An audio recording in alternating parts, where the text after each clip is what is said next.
السلام علیکم ورحمۃ اللہ تعالی وبرکاتہ۔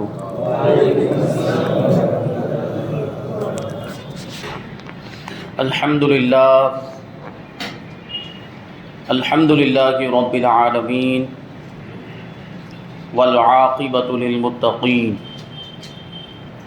والصلاۃ والسلام علی سید الانبیاء والمرسلین وعلی آلہ واصحابہ اجمعین، اما بعد فاعوذ باللہ من الشیطان الرجیم، بسم اللہ الرحمن الرحیم،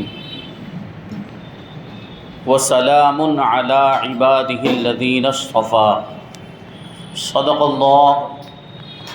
اللہ مولانا العظیم وصدق رسولہ النبی الامین المتین الکریم، ونحن علی ذلک لمن الشاہدین والحمد للہ رب العالمین۔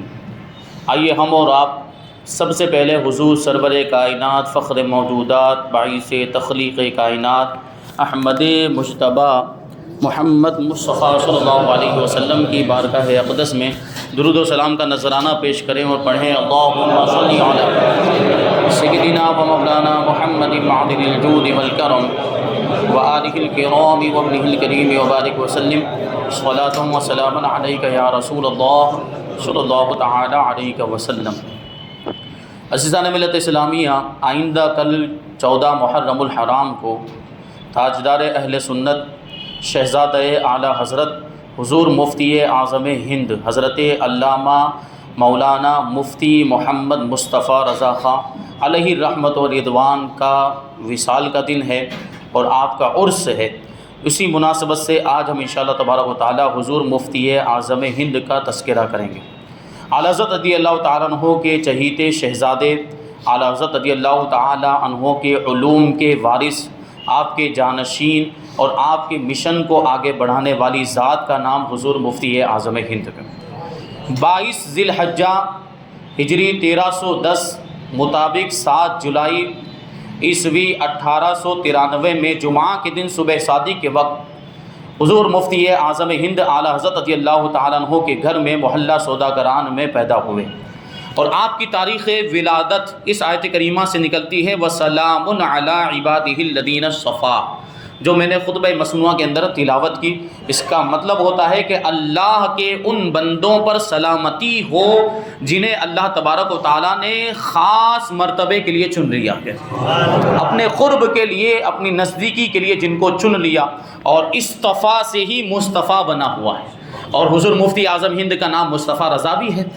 آپ کا جو پیدائشی نام ہے، اصلی نام وہ تو محمد ہے، اور اسی نام پر حضور مفتی اعظم ہند کا عقیقہ ہوا، اور غیبی نام آل الرحمن ہے۔ اور پیر و مرشد حضرت سید المشائخ ابو الحسین احمد نوری رضی اللہ تعالیٰ عنہ نے آپ کا نام ابو البرکات محی الدین جیلانی تجویز فرمایا، اور پھر آپ کا جو مشہور نام جس کے ذریعے سے آپ کو شہرت حاصل ہوئی، اعلیٰ حضرت رضی اللہ تعالیٰ عنہ نے یہ نام رکھا تھا، عرفی نام جسے آپ کہہ سکتے ہیں، وہ نام ہے مصطفیٰ رضا۔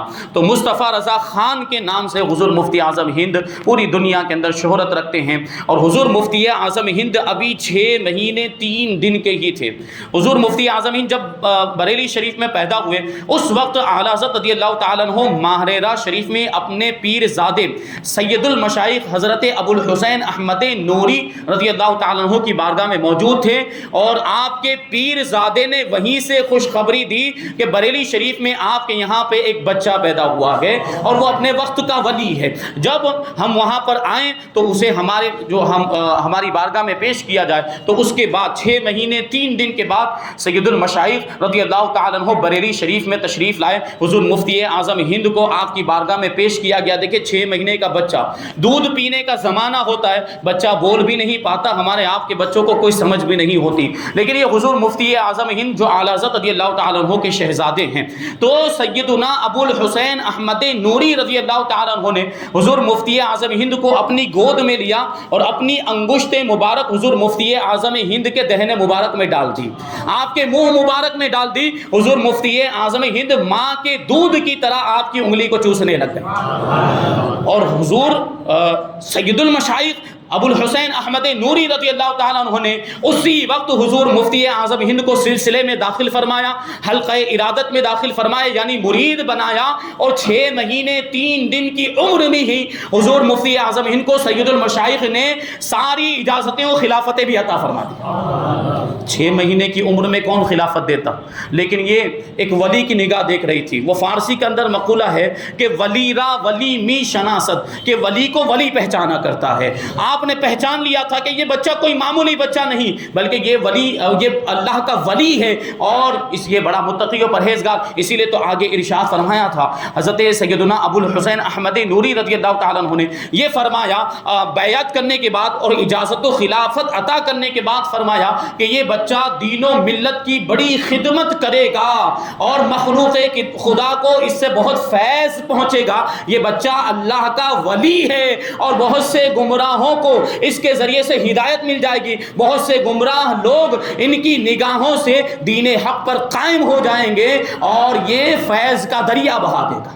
آپ کے پیر و مرشد نے اسی وقت مرید بناتے وقت ہی یہ کہہ دیا تھا، اور ان کی بات سچ ثابت ہوئی کہ بہت سارے گم گشتہ راہوں کو حضور مفتی اعظم ہند کے ذریعے سے ہدایت ملی۔ بہت سارے ایسے لوگ جو گناہوں میں مبتلا تھے، جو بدکار تھے، جو فاسق و فاجر تھے، حضور مفتی اعظم ہند کی نگاہ کرم پڑی، اپنے گناہوں سے توبہ کر لی۔ آج بھی ہم دیکھیں جو حضور مفتی اعظم ہند کے مریدین موجود ہیں اور ماضی قریب کے اندر جن کا انتقال ہوا، وہ شریعت کے پابند نظر آتے ہیں، وہ نمازی نظر آتے ہیں، گناہوں سے بچنے والے۔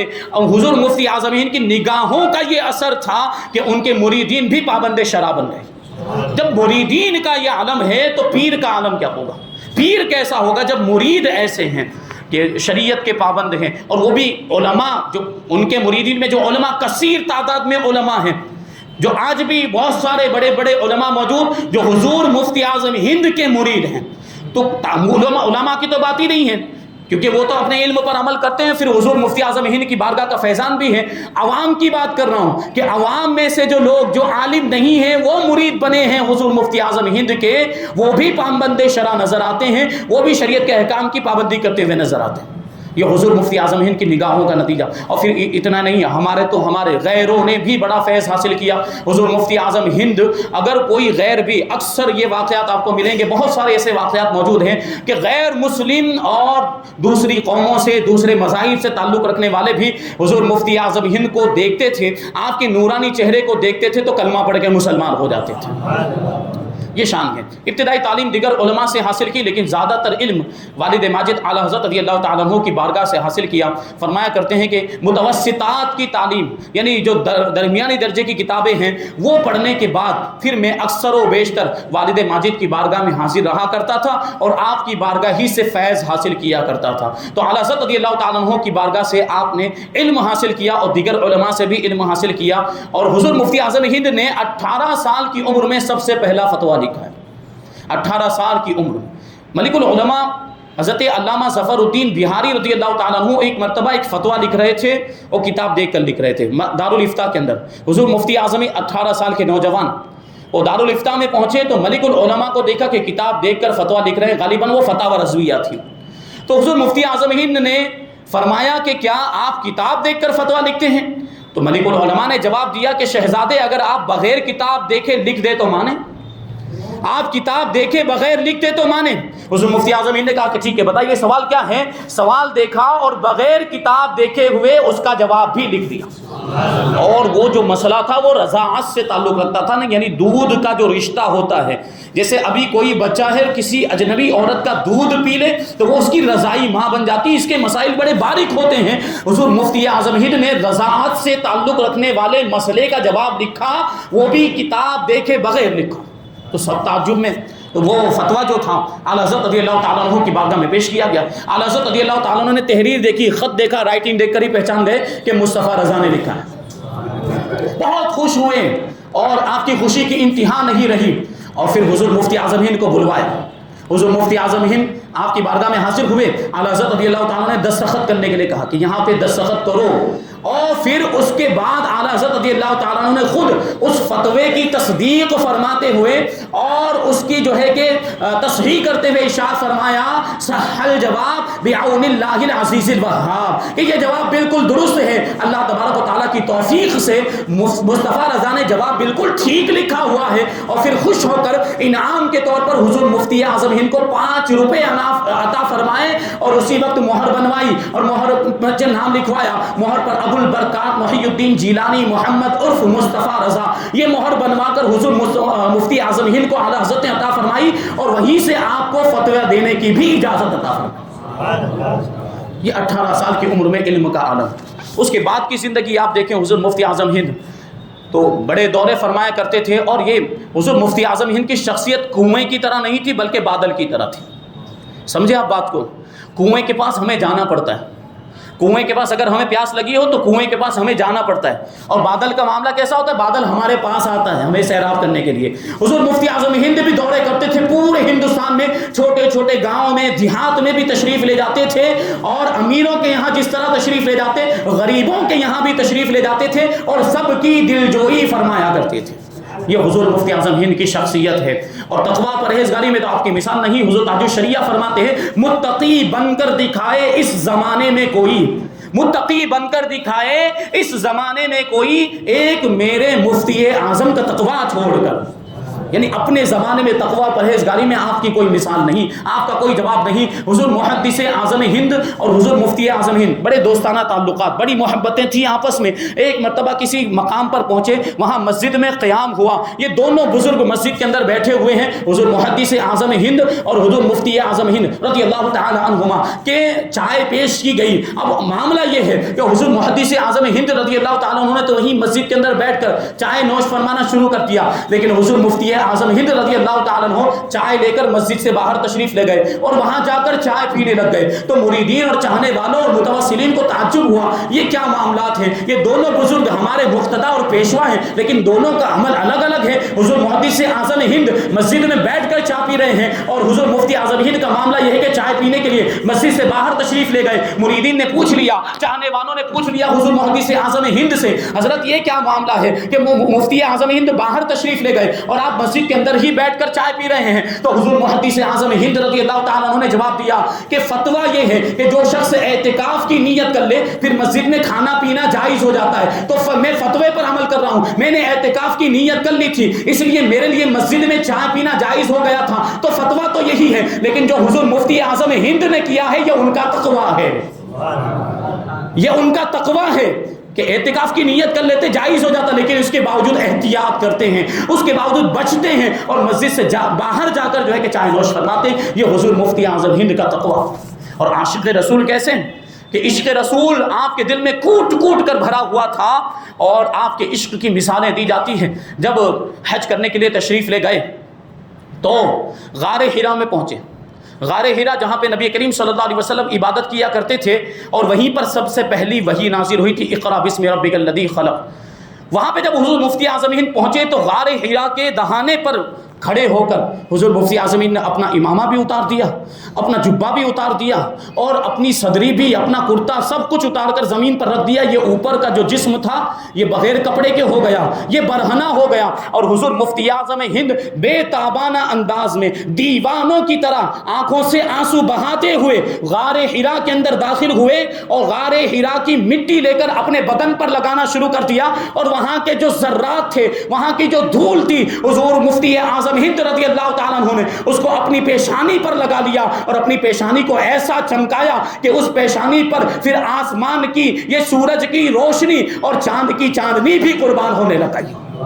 یہ عشق کا عالم تھا۔ وہ غار حرا حضور سے نسبت رکھتا ہے، اسی غار حرا کے اندر پہلی وحی نازل ہوئی تھی، حضور پاک صلی اللہ علیہ وسلم اس میں عبادت کیا کرتے، اسی نسبت کی وجہ سے حضور مفتی اعظم ہند نے وہاں کی مٹی اٹھا کر اپنے جسم پر لگایا، اپنی پیشانی پر لگایا، اور پھر جب وہاں سے حضور پاک صلی اللہ علیہ وسلم کے مواجہ شریف میں حاضر ہوئے، یعنی روضہ مبارکہ پر حاضر ہوئے، حضور پاک صلی اللہ علیہ وسلم کی جالیوں کے سامنے حاضر ہوئے، سلام پیش کرنے کے بعد حضور مفتی اعظم ہند نے جھاڑو طلب کی کہ کسی کے پاس جھاڑو ہو تو مجھے جھاڑو دی جائے. جھاڑو پیش کی گئی. حضور مفتی اعظم ہند نے وہیں مزار مبارک میں جھاڑو لگانا شروع کر دیا اور صفائی کرنا شروع کر دیا. ایک طرف درود شریف پڑھتے جاتے تھے اور دوسری طرف جھاڑو لگاتے جاتے تھے. مدینے کی گلیوں کو صاف کرتے جاتے تھے کیونکہ بڑی دیرینہ خواہش تھی. مدت سے ایک دل میں تمنا تڑپ رہی تھی. وہ تمنا جو آپ نے اپنے شعر کے اندر بیان کی تھی کہ خدا خیر سے لائے وہ دن بھی نوری, خدا خیر سے لائے وہ دن بھی نوری, مدینے کی گلیاں بہارا کروں میں.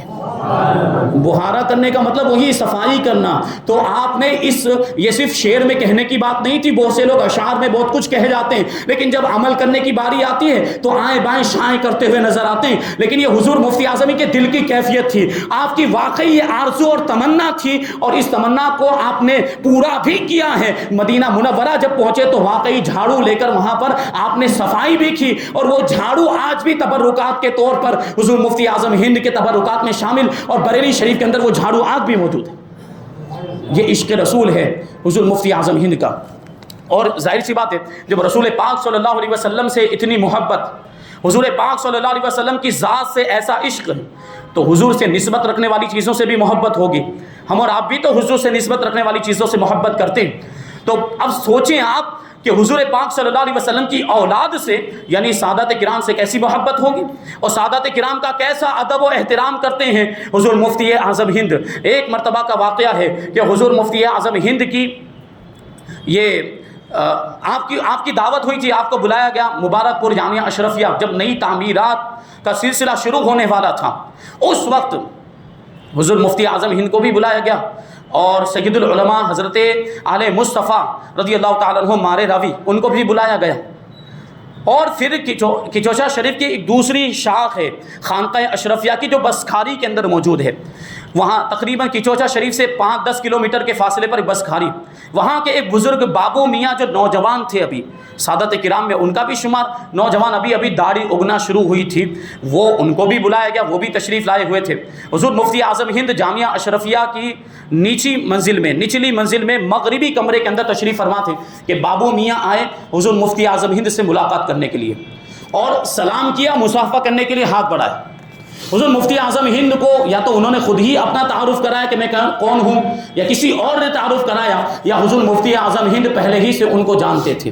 آپ نے سلام کا جواب بھی نہیں دیا اور مصافحہ بھی نہیں کیا اور کہنے لگے کہ آپ کے باپ دادا کے بارے میں سنا گیا کہ وہ علماء دیوبند کی تائید کیا کرتے تھے, وہ علماء دیوبند کی حمایت کیا کرتے تھے. آپ کے باپ داداؤں کے بارے میں یہ سنا گیا جبکہ علماء دیوبند پر علماء عجم اور عرب نے کفر کا فتویٰ لگایا ہے ان کے کفریہ عقائد کی بنیاد پر, اور آپ کے باپ دادا ان کی تائید اور حمایت کرتے تھے. یہ کیسا معاملہ؟ اگر آپ بھی اسی روش پر قائم ہیں, آپ بھی انہی کے طریقے پر ہیں, تو پھر میں آپ کے سلام کا جواب کیسے دے سکتا ہوں اور آپ سے مصافحہ کیسے کر سکتا ہوں؟ تو وہ سید صاحب جو تھے بابو میاں وہ حضور مفتی اعظم ہند سے کہنے لگے نہیں ایسا معاملہ نہیں ہے, بلکہ علماء دیوبند کی تکفیر کے معاملے میں دنیا اسلام کے اہل اسلام کا ساتھی ہوں, یعنی میں بھی ان کی تکفیر کرتا ہوں. پھر انہوں نے اپنی ایک دستخطی تحریر حضور مفتی اعظم ہند کی بارگاہ میں پیش کی جس میں یہی بات لکھی ہوئی تھی کہ میں بھی علماء عرب و عجم کی طرح حسام الحرمین کے مطابق علماء دیوبند کے کفریہ عقائد کی بنیاد پر ان کی تکفیر کرتا ہوں.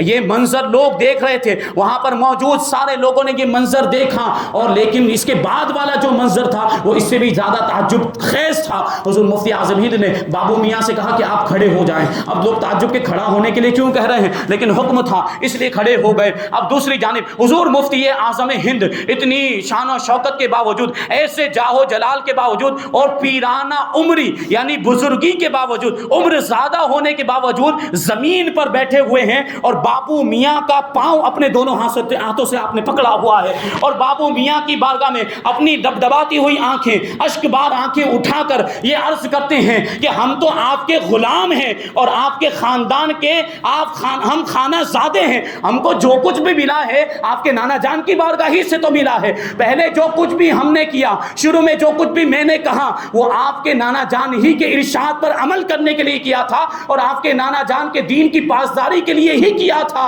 ورنہ تو ہم آپ کے خادم ہیں. جب یہ منظر دیکھا تو بابو میاں کی آنکھیں بھی اشکبار ہو گئی اور جتنے لوگ وہاں پر موجود تھے ان کی آنکھیں بھی اشکبار ہو گئی. یہ حضور مفتی اعظم سادات کرام کا ایسا ادب و احترام کیا کرتے. جب آپ کے انتقال کا وقت آیا, آخری شب تھی، اس شب میں لوگ خدمت کرنے کے لیے حاضر تھے. حضور مفتی اعظم ہند کی آنکھیں بند تھی. اچانک حضور مفتی اعظم ہند نے آنکھوں کو کھولا اور ارشاد فرمانے لگے کہ کیا آپ لوگوں کے درمیان کوئی سید صاحب بھی ہیں کہ کیونکہ مجھے آل رسول کی خوشبو آ رہی ہے. آل رسول کی خوشبو محسوس ہو رہی ہے. یہ اللہ والے، اللہ کے ولی ہوتے اور رسول پاک صلی اللہ علیہ وسلم سے ان کا تعلق کیسا کہ آل رسول کو ان کی خوشبو سے پہچان لیا کرتے. تو ایک سید صاحب تھے جن کا نام سید محمد حسین تھا. ان کے بارے میں بتایا گیا کہ خادموں میں سید محمد حسین بھی ہیں اور وہ بھی آپ کی خدمت کر رہے ہیں. حضور مفتی اعظم ہند نے ارشاد فرمایا کہ سید صاحب سے کہہ دیں کہ وہ میری خدمت کر کے مجھے گنہگار نہ بنائیں. وہ ہمارے مخدوم ہیں، وہ ہمارے خادم نہیں ہیں. یہ حضور مفتی اعظم ہند سادات کرام کا اس انداز میں ادب و احترام کیا کرتے تھے. اور اللہ کے کیسے ولی، بہت ساری کرامتیں مشہور ہیں، اس میں سے چند کرامتیں میں ذکر کر دوں. ایک مرتبہ حضور مفتی اعظم ہند اپنے مرید کے اصرار پر جبل پور تشریف لے گئے. اب جبل پور کے علاقوں میں سفر ہو رہا ہے، تانگے پر سوار ہو کر آپ سفر کرتے تھے. اب وہ تانگا ایک مرتبہ آپ گزر رہے تھے ایک گاؤں سے، بڑی تیز رفتاری کے ساتھ وہ تانگا گزر رہا تھا، بیل گاڑی یا گھوڑا گاڑی جو بھی ہوگا.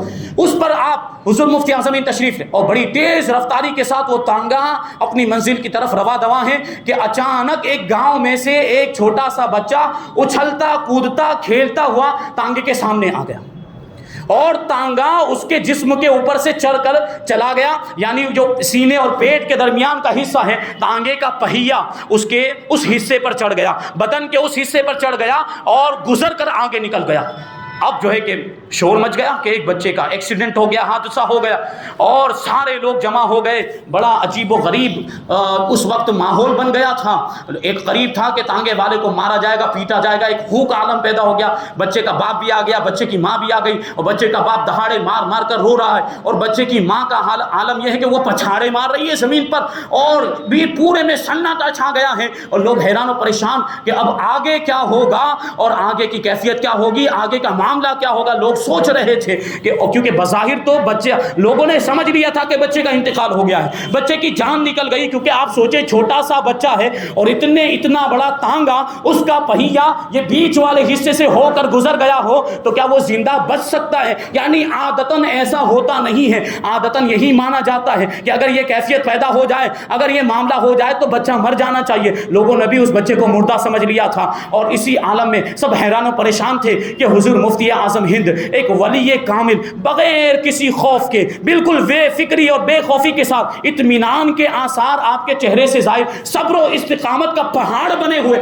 حضور مفتی اعظم ہند باہر تشریف لائے اور آنے کے بعد اپنے خادم سے کہا کہ اس بچے کو میرے پاس پیش کیا جائے، میرے سامنے لایا جائے. تو اب کس کے اندر طاقت تھی کہ اس بچے کو اٹھائے اور حضور مفتی اعظم ہند کی بارگاہ میں پیش کرے؟ کیونکہ لوگوں نے تو اس کو مردہ سمجھ لیا تھا، لوگوں کی نگاہ میں تو وہ مر چکا تھا. اور ظاہر سی بات ہے جو لوگ ہوتے ہیں، انسان، عام انسان، وہ ظاہر کو دیکھتے ہیں، ان کو ظاہر نظر آتا ہے، لیکن اللہ کا ولی ظاہر کو بھی دیکھتا ہے اور باطن کو بھی دیکھ لیا کرتا ہے. حضور مفتی اعظم ہند آپ دیکھیں، آپ کی حقیقت شناس نگاہیں دیکھ رہی تھی کہ بظاہر اس کا انتقال ہو چکا ہے، لیکن یہ تقدیر حقیقی نہیں بلکہ یہ تقدیر معلق ہے. اور تقدیر معلق کا معاملہ یہ ہوتا ہے کہ وہ دعاؤں کے ذریعے ٹل جایا کرتی ہے، بزرگوں کی کرامتوں کے ذریعے سے ٹل جایا کرتی. حضور مفتی اعظم ہند نے خادم کو پھر حکم دیا. اب خادم اس بچے کو اٹھا کر لے کر آیا، حضور مفتی اعظم ہند کی بارگاہ میں پیش کیا. حضور مفتی اعظم ہند نے اس کے سینے اور پیٹ کے درمیان کے وہ حصہ جس پر وہ گاڑی کا پہیا چل کر چلا گیا تھا، تانگے کا پہیا جس پر چڑھ گیا تھا، وہاں پر حضور مفتی اعظم ہند نے اپنا دستے شفا پھیرا اور ابھی ہاتھ پھیرنا ہی تھا کہ وہ بچہ مسکرانے لگ گیا. وہ بچہ مسکرانے لگ گیا اور اٹھ کر اچھلتا کودتا ہوا اپنے گاؤں کی طرف جانے لگ گیا. لوگ اسے پکارتے رہے، لوگ اسے بلاتے رہے، لیکن وہ یہ پیغام دیتے ہوئے اپنی زبان حال سے یہ کہتا ہوا گیا کہ محمد کے غلام دیکھے ہیں دنیا کے امام اکثر، تقدیریں بدل دیتے ہیں محمد کے غلام اکثر. نگاہ ولی میں وہ تاثیر دیکھی، بدرتی ہزاروں کی تقدیر دیکھی. یہ حضور مفتی اعظم ہند کی کرامت. ایک واقعہ بیان کر کے اپنی بات کو ختم کر دوں گا، وقت زیادہ ہو رہا ہے. ایک مرتبہ حضور مفتی اعظم ہند خواجہ نظام الدین اولیاء دہلی میں تشریف لے گئے. وہاں کوچہ جیلان نام کا ایک محلہ، وہاں پہ آپ کے ایک مرید رہتے تھے جن کا نام تھا اشفاق احمد. ان کے مکان پر آپ کا قیام ہوا تو ایک بدعقیدہ مولوی جس کا نام مولوی سعید اللہ امبالوی تھا، وہ آیا اور حضور مفتی اعظم ہند سے علم غیب پر بحث کرنے لگ گیا. یعنی یہ کہتا تھا کہ معاذ اللہ حضور پاک صلی اللہ علیہ وسلم کو علم غیب نہیں. تو اشفاق احمد صاحب نے کہا کہ حضرت یہ بڑا بدبخت مولوی ہے اور کسی کے بھی سمجھانے سے سمجھتا نہیں ہے. حضور مفتی اعظم ہند نے اپنے مرید اشفاق احمد صاحب سے کہا کہ یہ اپنی بات سنایا کرتا ہے اور کوئی اس کی بات سننے کے لیے تیار نہیں ہوتا. آج ہم اس کی بات کو توجہ کے ساتھ سنیں گے. اس کو بلایا، مولوی سعید اللہ خان کو بلایا، مولوی سعید اللہ امبالوی کو بلایا اور کہا کہ تم اپنی بات پیش کرو. تو وہ کہنے لگا معاذ اللہ حضور پاک صلی اللہ علیہ وسلم کو علم غیب نہیں تھا. اور اس پر اس نے دلیلیں پیش کرنا شروع کر دیا. تقریباً 1.25 گھنٹے تک وہ تقریر کرتا رہا. مولوی سعید اللہ تقریباً 1.25 گھنٹے تک بولتا ہی رہا. آخرکار خود ہی تھک کے خاموش ہو گیا. حضور مفتی اعظم ہند نے اس کی ایک بھی بات کا بیچ میں جواب نہیں دیا. آپ انتظار کرتے رہے کہ یہ بول کر کب خاموش ہوتا ہے.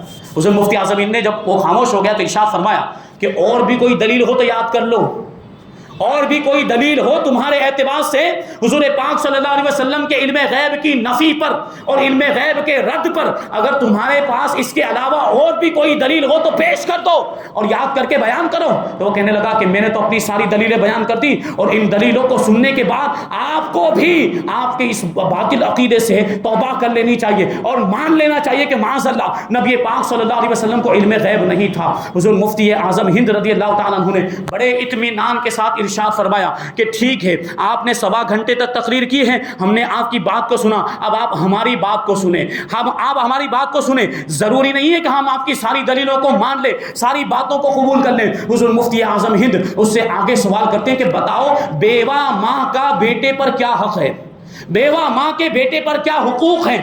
تو وہ جو مولوی تھا، مولوی سعید اللہ، وہ کہنے لگا کہ مسئلے سے جو ہماری بحث ہے اس سے تعلق رکھنے والے جو مسئلہ تعلق نہیں رکھتا اس کا میں جواب نہیں دوں گا. یہاں علم غیب کی بات چل رہی ہے اور آپ بیوہ ماں کے حقوق کے بارے میں پوچھ رہے ہیں، میں اس کا جواب نہیں دوں گا. حضور مفتی اعظم نے ارشاد فرمایا کہ 1.25 گھنٹے تک 1.5 گھنٹے تک میں نے تیری تقریر سنی ہے کہ نہیں سنی، تجھے بھی میری بات سننی پڑے گی اور میری باتوں کا جواب دینا پڑے گا، میرے سوالوں کا جواب دینا پڑے گا. تو اس نے کہا ٹھیک ہے پوچھئے. پہلا سوال حضور مفتی اعظم ہند نے یہی پوچھا کہ بیوہ ماں کے حقوق بیٹے پر کیا ہیں، اور دوسرا سوال یہ پوچھا کہ قرض لے کر بھاگ جانا اور روپوش ہو جانا کیا شریعت کے اعتبار سے جائز ہے، اور تیسرا سوال حضور مفتی اعظم نے یہ پوچھا کہ معذور بچے کو بے یار و مددگار چھوڑ کر اس کی کفالت سے دستبردار ہو کر اس کو بھیک مانگتا چھوڑ دینا کیا یہ جائز ہے، کیا شریعت اس کی اجازت دیتی ہے. چوتھا سوال حضور مفتی اعظم ہند نے اس سے پوچھا تھا وہ یہ تھا کہ حج بدل کے پیسے لے کر کسی اور کے پاس سے حج بدل کے پیسے لے کر حج کو نہ جانا کیا یہ جائز ہے. حضور مفتی اعظم ابھی یہ سوال کر ہی رہے تھے کہ دوسری جانب مولوی سعید اللہ امبالوی حضور مفتی اعظم ہند کے قدموں میں گر گیا